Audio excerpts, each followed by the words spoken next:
somebody that's inspired by something. Yes, they're magnetized and yearn and have a search image for the empowerment of all 7 areas of life.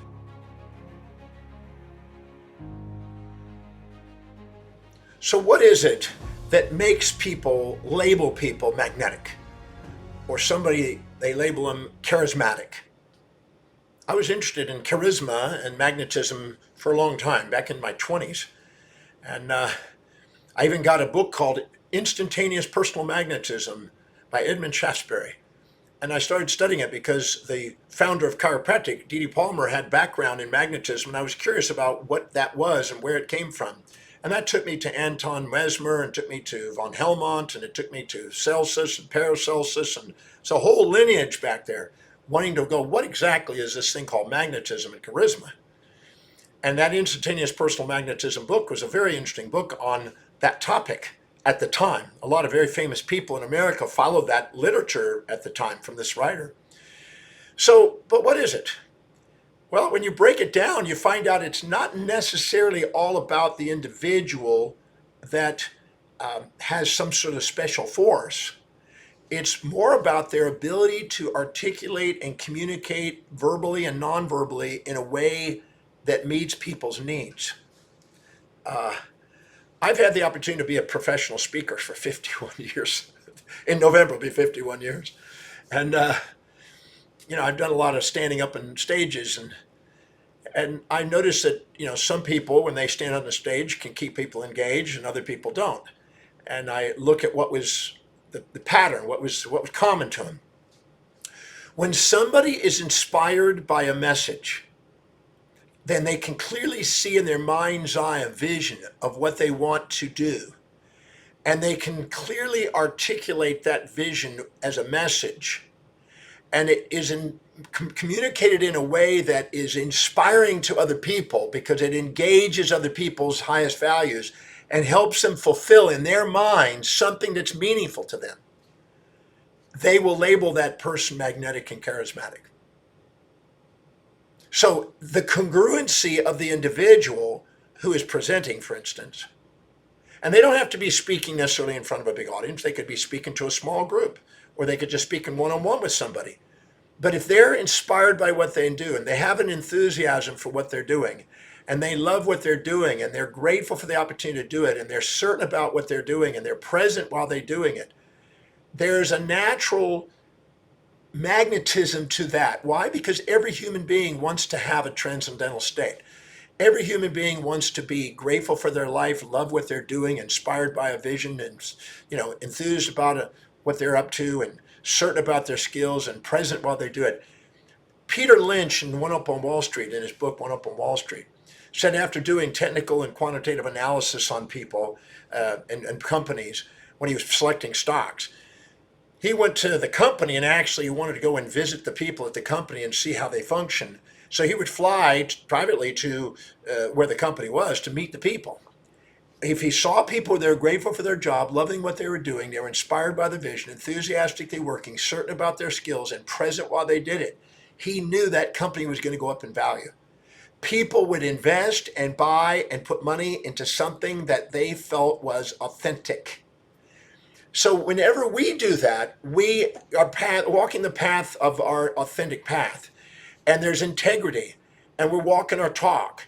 And there's a magnetism to that. Why? Because every human being yearns to want to be in that state, wants to be empowered. There's 7 areas of life that you can empower. You can empower your mind by creating ideas that contribute to the world. You can empower yourself in business by doing some sort of service that's sustainably fair exchange with other people that generates an income. You can build your wealth. You can and have financial independence. You can have a magnificent, stable relationship of love and intimacy. You can have a social influence where you're leaving a mark in the world, making a difference. You can have a vital body that's fit and energized and magnetic there, and you can also be inspired. If you take all of those and take an authentic person that's knowing how to master all those areas and empower those areas, I guarantee you there are going to be people drawn to them, and they're going to have people look to them and go, I would like to know how they're doing it because I want to master my life. So automatically, if you're doing something that's inspiring and fulfilling and it's congruent and it's authentic and you're doing something to empowering the more and more areas of your life, you're going to draw and magnetize people because there's a yearning for everybody to get that outcome. I ask people in relationship classes that I'm giving, I asked females, for instance, are you looking for a man that's fit? Yes. Are you looking for a man that's intelligent? Yes. You're looking for somebody that's got some ambition and nobility? Yes. Somebody that's got some resources and maybe some wealth? Yes. Somebody that really has love and intimacy for you and closeness and wants you and desires you? Yes. Somebody that's socially savvy? Yes. Somebody that's inspired by something? Yes. They're magnetized and yearn and have a search image for the empowerment of all 7 areas of life. So that's one of the reasons I teach the breakthrough experience and show people how to empower those areas, because it increases their magnetism and they attract people because people yearn to want to be that expressed. They want the opportunities. They want to maximize their potential. They want to self-actualize their life, as Maslow would describe. So anybody that does that, that's part of it. But there's another component to it. You can't do that narcissistic at the expense of other people. You're not going to build a business narcissistically and not thinking about your customers' needs or your employees' needs. You're not going to build a relationship unless you think about your partner's needs. You're not going to have a social life if you don't care about the people you're involving your life with. So it demands a balance of support and challenge and you might say narcissism, altruism. It has to be able to serve other people at the same time serve you. This has to find an equanimity within you and an equity between you and other people to maximize itself. So the empowerment of those 7 areas is not a narcissistic pursuit. It's a mixture of narcissistic, altruistic blend. It's a perfect service to others and rewards to self.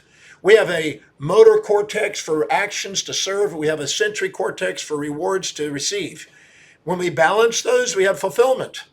And if you ask people what's the most fulfilling thing to have in a moment in their life, they'll find that it's usually when they're doing something that makes a difference in people's lives and people said thank you. So in order to magnetize and have charisma, it's actually having sustainable, fair exchange in doing something you're inspired and enthused to do that's meaningful, that is authentic, that you want to contribute as a vision and mission for the planet, for people at whatever scale, and doing it in a way that really fulfills theirs and their desire to empower those areas in their life. If you help other people empower any or all of those areas of your life, I guarantee you they'll be drawn to you, magnetized to you. So you want to ask yourself what specific trait, what specific action you can do that can be fulfilling to other people. If you go and communicate what you would love to do, that with whatever it is that they would love to have, love to receive, their dominant buying motive, if you will, they'll be magnetized to you. And they'll label you charismatic because you're enthused about what you're doing. If you're not enthused about what you're doing, you're in the wrong place. When I tell people, if you don't love what you're doing, God bless, go get another job or find out how what this job is doing is helping you fulfill what's meaningful to you. Either go do what you love and delegate the rest, or go and love what you do by linking whatever you're doing to whatever you love. But if you're not inspired, man, you're not going to have a lot of enthusiasm and a lot of magnetism. I find that people are magnetic when they're basically really clear about what they're doing. And so I would say prioritize your life on a daily basis. Sit down and go, what's really priority to me? What's really most inspiring to me? What do I spontaneously do? What is it that actually serves the greatest number of people, that has a fair exchange in a way I can produce a product, a service, or idea that meets people's needs? How can I be of service? I was speaking at a church one time in I think it was Iowa, and I asked a group here, how many of you are very fortunate and wealthy? And not a lot of hands went up. How many of you are more and challenged and getting by month to month? Most of the hands went up. I said, look, and it really startled him. I said, if you really care about humanity, you'll find some sort of product, service, or idea you can do to make a difference in people's lives, and then find a way of efficiently getting that to them and getting paid for it in a sustainable, fair exchange manner.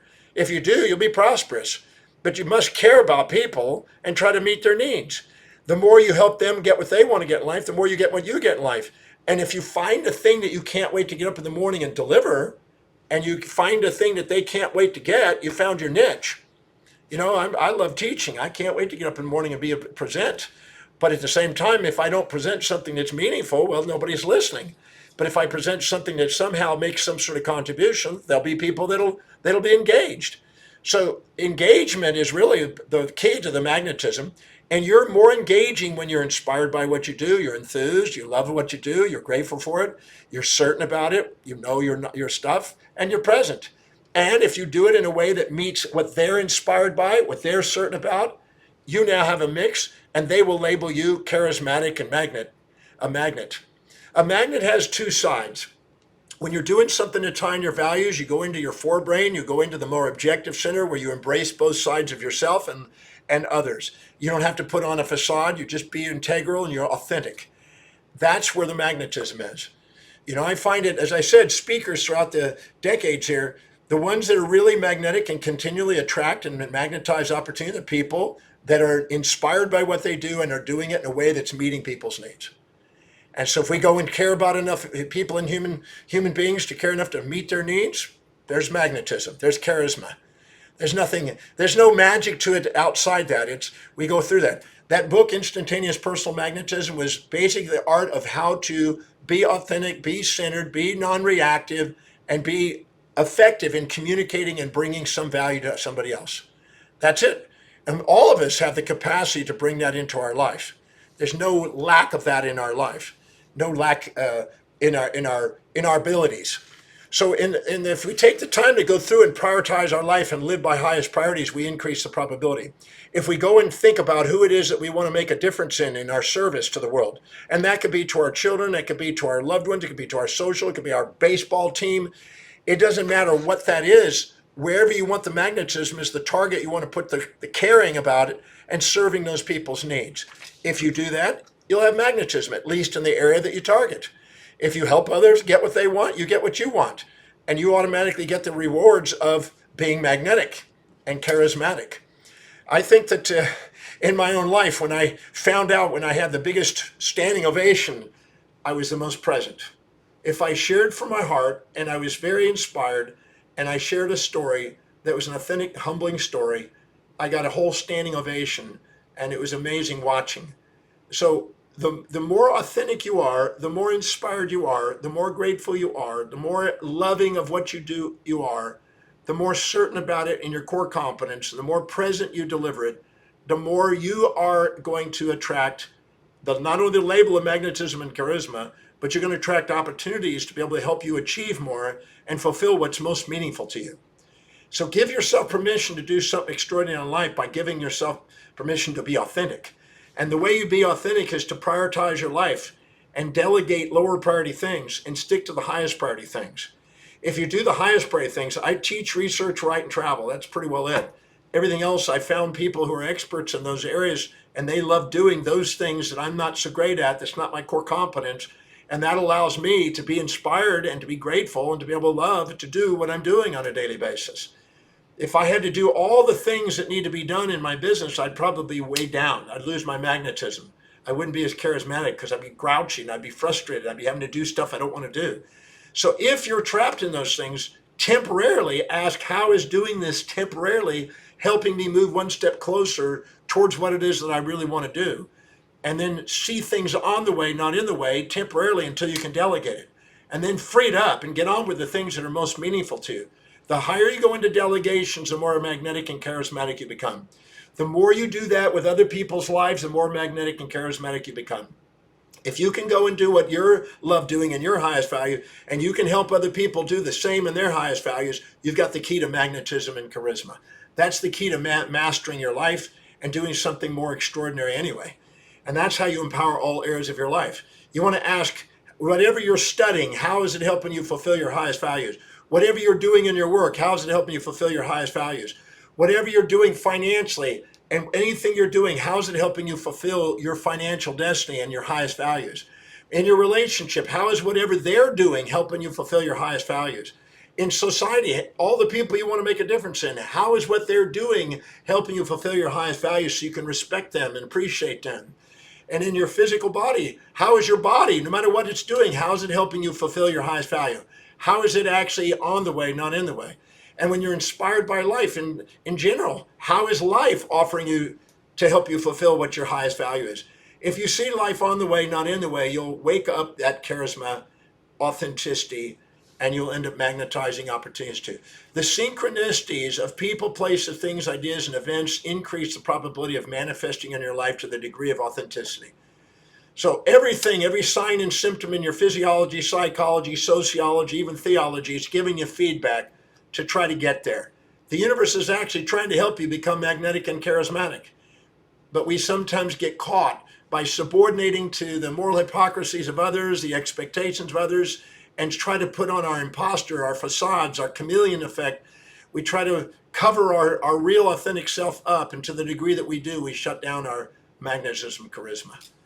So that's why I teach people in the breakthrough experience how to dissolve the baggage, how to get clear and missionful, how to be mindful, how to be inspired by your life, how to wake up the gratitude, the love, the inspiration, the enthusiasm, the certainty in the presence, the transcendental states of mind that magnetize opportunities to you. There's no reason why you can't live that way. It's simply taking and prioritizing your life and learning some of the principles and how to dissolve the baggage that distracts you, the perceptions. You have control over perceptions, decisions, and actions. If I show you how to change your perceptions, help you prioritize your decisions and your actions, your life changes. The magnetism and charismatic effect is there. So I just wanted to share with you some idea about magnetism and charisma today. Just let you mull it over. That way you could have a greater understanding of what that is. And I look forward to seeing you at the Breakthrough Experience and also next week at the next presentation I do. See you then.